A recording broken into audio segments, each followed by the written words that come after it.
Hello and welcome. In this video, we'll be discussing the Roth IRA and the wealth building benefits it can provide investors. IRA simply stands for Individual Retirement Account. It functions like a savings account but offers major tax breaks.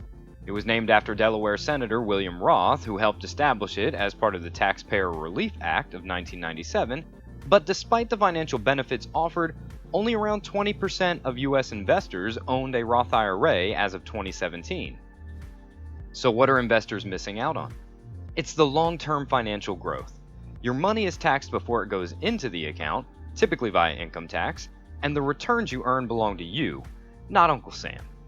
Typical investments include stocks, bonds, exchange trade funds or mutual funds, and mixed assets, such as target retirement funds that aim to meet desired risk for investors over time. Roth accounts are perfect for savers who anticipate being in a higher tax bracket during retirement. This is probably true for most people, as we tend to earn more later in life than we do in the beginning.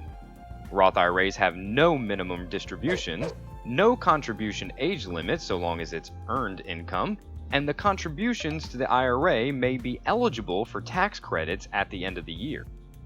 Factors that affect your eligibility to contribute include income level and tax filing status.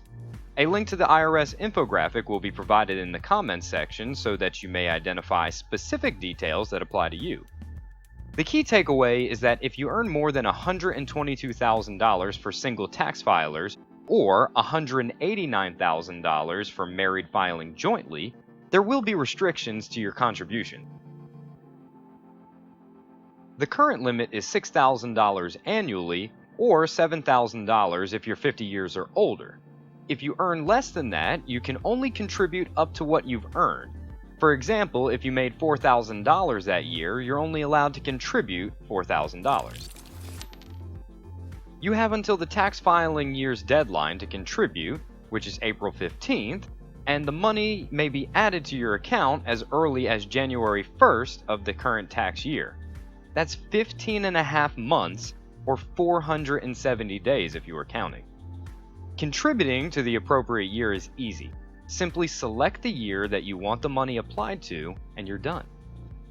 It's important to note that if you overfund your IRA, you will receive a 6% penalty for the ineligible amount contributed and a 10% penalty for any interest earned. So save yourself the headache and avoid making mistakes.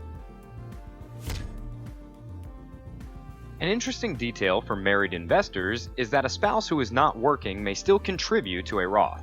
This is allowed if the spouse earning income makes enough to cover both accounts. If eligible, this doubles your annual contribution, so don't miss out. The money you contribute to an IRA may be withdrawn at any time, tax and penalty free. This is because taxes have already been collected on that money. At 59 and a half years old, earnings become eligible for withdrawal, so long as the account is at least 5 years old.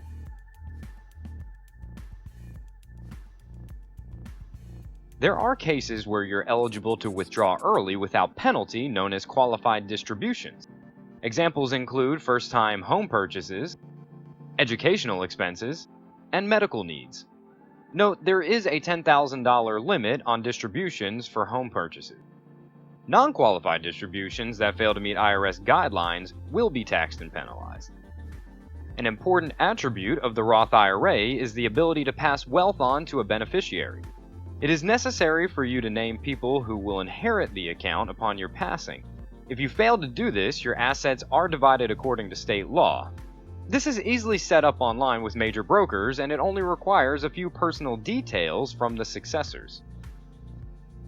If the account is passed on to a spouse, they are allowed to treat the account as their own and have no required distributions to take. Other inheritors will be required to take distributions, but this can be set up to occur over their lifetime, allowing for the account to continue generating tax-free earnings. Should multiple beneficiaries be named, distributions will be designated based on the life expectancy of the oldest inheritor. The option to remove the money in a lump sum exists, but then you lose all the long-term growth incentives. When starting out, I recommend researching popular brokerage services to find out who provides the right amount of convenience, security, and minimal expenses for their services. The FDIC insures Roth IRAs up to $250,000, but it's important for you to seek out reputable companies and ask about their policies. Investment is a complex subject that's further complicated by personal preference. I couldn't possibly address all the nuances within a single video, but I hope I was able to paint a broad picture for those that were interested. If you enjoyed the video, don't forget to subscribe and hit that like button. Thanks for watching, and we'll see you next time.